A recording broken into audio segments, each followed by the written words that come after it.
when LeBron was in Miami, who did he have? One of the best shooters ever in Ray Allen. Then you have to look at what my boy Shane Battier did on Mike Miller. I think 8 threes in a row.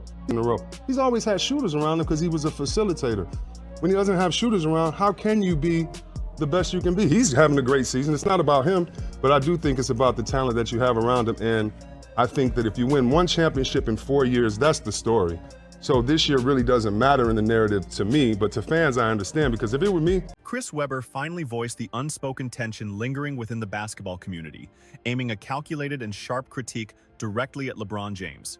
He refused to sugarcoat the situation, bluntly stating that James never managed to secure a championship without first recruiting another superstar to his side. Just like that, the debate over the greatest of all time didn't just resurface. It exploded with a fresh, aggressive energy, and the impact was felt everywhere.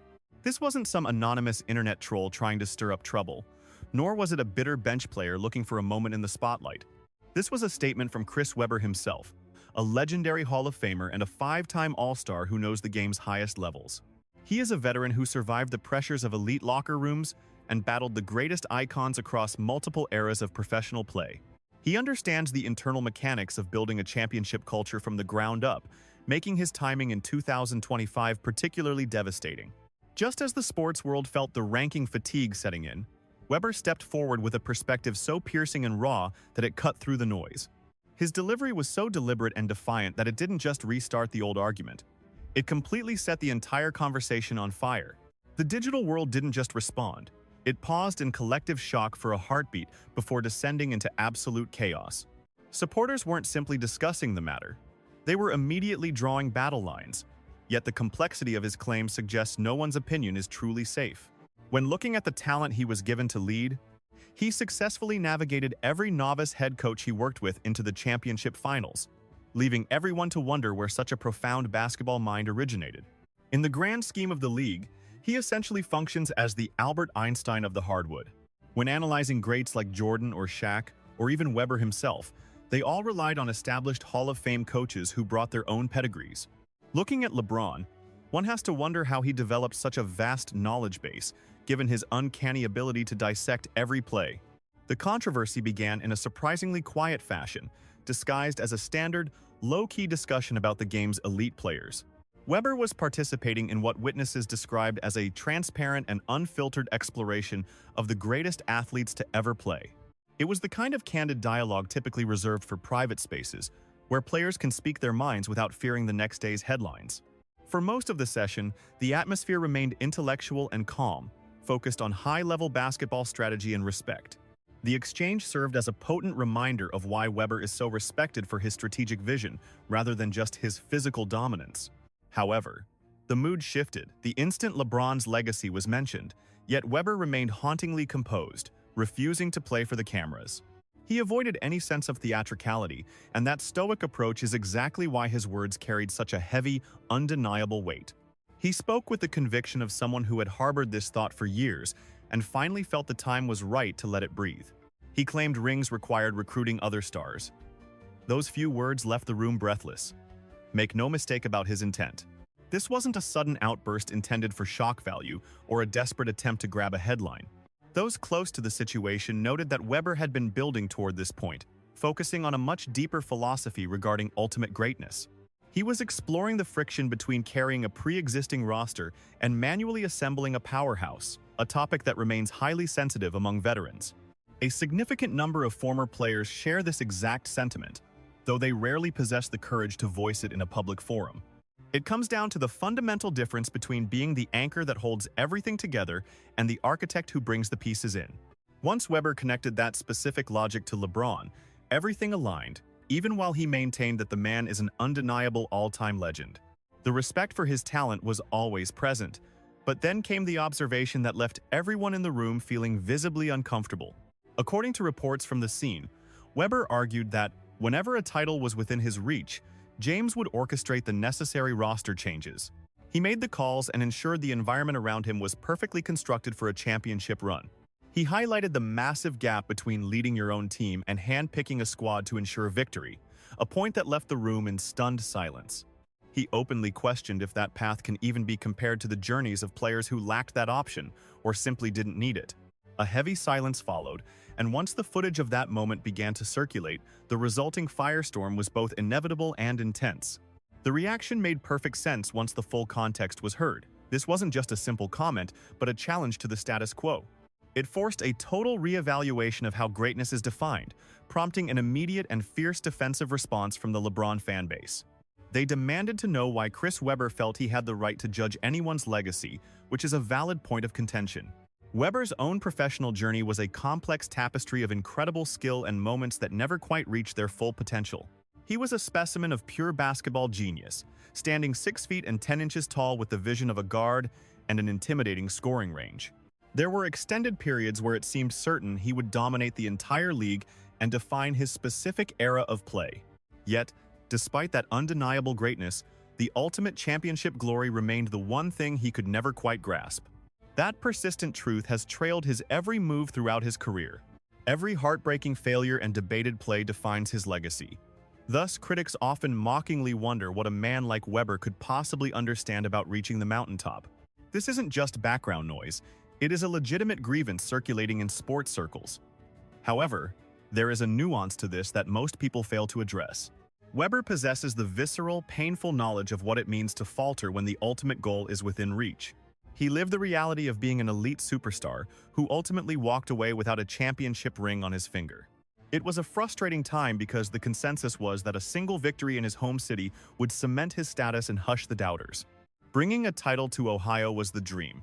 Ultimately, the narrative shifted beautifully when he departed to win elsewhere before returning to finish the job. Truly, he has successfully navigated several different phases of his professional evolution.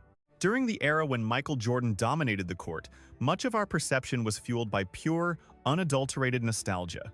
Claiming he surpassed Magic Johnson feels almost impossible to say out loud, even if the evidence points in that direction. It usually comes down to emotion. One has to wonder how things would look if he had paired his high IQ with another elite talent. He recognizes the immense struggle of building a powerhouse without the luxury of an all-star partner waiting for a phone call. Because he lived through that era, his current insights carry a much heavier weight. When he remarks that championships weren't won without recruiting help, he isn't just looking for clicks or attention. He is offering a raw perspective forged in the fires of actual competition. He represents those who didn't manufacture their own luck, who fought their way up the standings but still missed the final prize. Now he watches a peer reach the same heights through a custom-built path, only to be hailed as the greatest to ever play. This offers a fresh outlook, and in 2025, a growing list of veterans is voicing this exact sentiment. We need to analyze the core of his argument, because this goes far beyond simply pointing out that James had help. Every legend required a supporting cast. That is a basic fact. The real debate lies in how that support was actually assembled. Take an objective look at those championship seasons, setting aside any personal fandom or bias for a moment. Each title run was supported by a roster that wasn't formed through traditional drafts or standard front office trades. There was significant leverage. It was about personal connections. There were times when James utilized his influence to handpick the exact teammates he required to win. To be perfectly clear, none of this constitutes a violation of the rules or an unfair advantage. If anything, it highlights his incredible intelligence and the unprecedented power he holds over the sport. His talent for dictating his own circumstances was something the league had never witnessed, but that is where Webber takes a stand. When a superstar takes such an active role in engineering their own winning environment, one cannot then frame those victories as evidence of solo greatness. This paradox is the core conflict. You can't play both roles. Icons like Michael Jordan never spent their off-seasons trying to convince other superstars to join their ranks. During his prime, Kobe Bryant didn't recruit rivals to form alliances. He stayed within the system, growing alongside his teammates and maximizing their potential. Certainly, they were surrounded by formidable talent, but those pieces were provided through the league's standard procedures. James disrupted that model entirely, and Webber argues that, while that's acceptable, we cannot ignore how that fundamental shift changes the way we compare different basketball eras. Sources deep within his personal network suggest a perspective the mainstream press has ignored. Once a superstar begins engineering rosters, they transcend the traditional athlete label. They evolve into a different type of figure entirely, moving far beyond the scope of a standard player. He is a front office executive wearing a superstar's jersey. That description is meant as an observation of influence rather than a slight. It is a sign of high regard, yet it places his accomplishments in a completely separate category from his predecessors. That is the essence of the debate. Once you set aside your emotions, the logic behind this perspective becomes impossible to ignore. Perfect, because this is where the conversation truly begins to reach a boiling point. Social media platforms erupted in a frenzy, refusing to remain silent for even a moment. Within a few hours of the footage circulating online, the digital reaction exploded into a massive global discussion. A quiet commentary quickly transformed into a hurricane of controversy, with the James faithful rushing to defend their hero. Their rebuttal was straightforward. No champion ever stood alone, noting that even Jordan relied heavily on Scottie Pippen. Bryant utilized Shaq and Gasol, while Duncan leaned on Parker and Ginobili. Why pick on LeBron? Why is building alliances and gathering talent now being viewed through a negative lens? Honestly, those counterpoints are quite compelling. The opposition in Webber's corner refused to remain silent. They were remarkably vocal. Legions of followers flooded the digital landscape, far outnumbering what the mainstream media reported across various hoops forums. A singular battle cry began to echo, eventually surfacing as the definitive rallying point for this massive counter-narrative. This wasn't merely chatter from the bleachers. Rumors swirled that retired legends were nodding in silent agreement. Unfiltered commentators, known for their bluntness, began broadcasting these sentiments, omitting names yet signaling a massive shift in how the message was spreading. A viral post cut through the noise, declaring that everyone knew Webber was speaking an uncomfortable truth. While James sits in the top three, the ultimate crown requires something else. Naturally, the rebuttal was vicious. Critics pointed to Webber's infamous timeout blunder as proof that his perspective on championship culture was worthless. The digital frontier remains a war zone of two loud, uncompromising factions with zero room for a truce. The fire spread from keyboards to the hardwood, igniting debates within the inner circles of the professional game. From front office suites to secluded gyms, the real talk happened where the lenses couldn't capture the honesty. Even in those professional sanctuary spaces, the jury was completely deadlocked on the issue. Many insiders felt Webber finally voiced a long-standing skeletal secret that everyone recognized but feared to utter. To be fair, questioning the king in 2025 remains a dangerous and heavy social gamble. Webber simply stopped caring about the fallout. However, to grasp the gravity, one must dissect both ideologies. The case for LeBron is ironclad and, when presented fairly, it becomes nearly impossible to dismantle. At its core, player mobility is a fundamental right within the modern professional basketball landscape. Navigating the market isn't a loophole. It is the established blueprint of the current era. If he possesses the gravity to pull other stars into his orbit, isn't that magnetism a form of greatness? Managing that level of elite talent demands a rare blend of authority, respect, and supreme leadership. It is often overlooked that he once willed mediocre squads into high-stakes postseason battles they never belonged in. Rosters that appeared to be lottery picks on paper were transformed into title threats solely by his presence, a feat that defines individual excellence in its purest form. Then comes the heavy hitter, an unprecedented level of physical durability over the long haul. The world is witnessing an elite performance sustained across two full, grueling decades. That isn't just talent. It's an alien level of consistency that transcends the help of any supporting cast. That fire is internal. Predictably, those closest to the superstar weren't about to let the slander slide. Deep cover sources suggest his inner circle moved aggressively to debunk the premise of Webber's claims. Their argument was simple. Webber was conflating organizational strategy with the raw, inherent ability of the individual. In their world, those two factors don't negate one another. A leak from the camp put it bluntly. He is more than an athlete. He transformed the game's architecture through sheer, deliberate force of will. Yet, the waters remain murky and the situation continues to grow more complicated. The dilemma has no easy exit because both perspectives hold a massive amount of historical weight. It boils down to your personal metric for legend status. Is it raw, unassisted dominance, or the tactical genius to orchestrate winning eras? This fundamental clash is why the fire never dies. Webber's words just poured high-octane fuel onto an already infernal debate that seems impossible to resolve. The harsh reality is that both conflicting truths can occupy the same space simultaneously. At the end of the day, this wasn't some petty swipe or a desperate plea for internet attention. He struck a very specific, sensitive chord, which is why the impact felt like a sudden sledgehammer. He scrutinized the very foundations of how the king built his empire and questioned the path taken. The story continues to spiral because it exploited a doubt that many basketball purists had buried deep. The battle for the ultimate title is noisier than ever, yet we've never been further from consensus. We are armed with every conceivable metric, every tape, and more data than any generation before us. Still, the answer eludes us, proving that true greatness might be something numbers can never fully capture. Perhaps the truth lies in the nuances that cold analytics fail to grasp.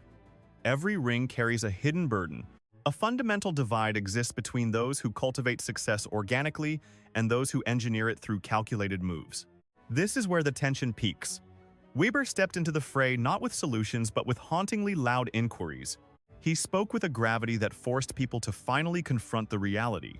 Such interrogations carry weight because the whispers people fear to vocalize are precisely what solidify into historical records later. Let there be no confusion. LeBron James stands firmly as one of the 2 or 3 titans to ever play. That fact remains undisputed. However, a persistent, gnawing question continues to shadow his illustrious career. Does his engineered journey align with the sacred, unspoken criteria people demand from the ultimate peak of greatness? Chris Webber ensured that this uncomfortable thought could no longer be ignored without stripping away the king's accomplishments. The hardware remains.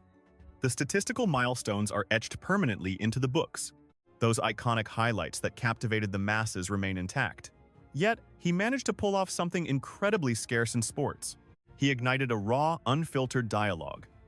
He dared to tread upon the sensitive ground that most observers carefully avoid. Neither comfort nor popularity could stifle his convictions. In doing so, he offered a vital reminder to the entire world. The concept of greatness is sculpted by the friction of different eras and personal philosophies. Those distinct viewpoints, even the ones that disrupt the common narrative, are essential to history. The volume of the debate has suddenly exploded.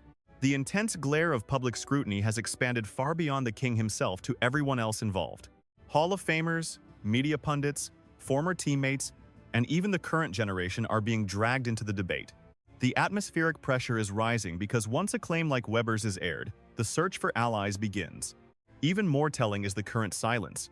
That collective breath-holding is deafening. Several high-profile icons have yet to utter a single word, and people notice. It is not a lack of conviction, but a fear that one wrong syllable could dismantle a reputation overnight.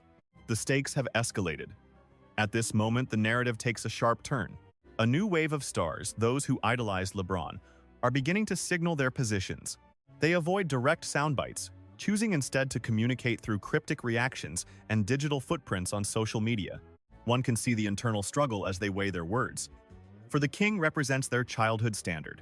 When Chris Webber interrogates that legacy, it sparks a visceral conflict between old-school reverence and modern-day loyalty. That friction is palpable. Simultaneously, a group of retired warriors feels emboldened to voice their thoughts.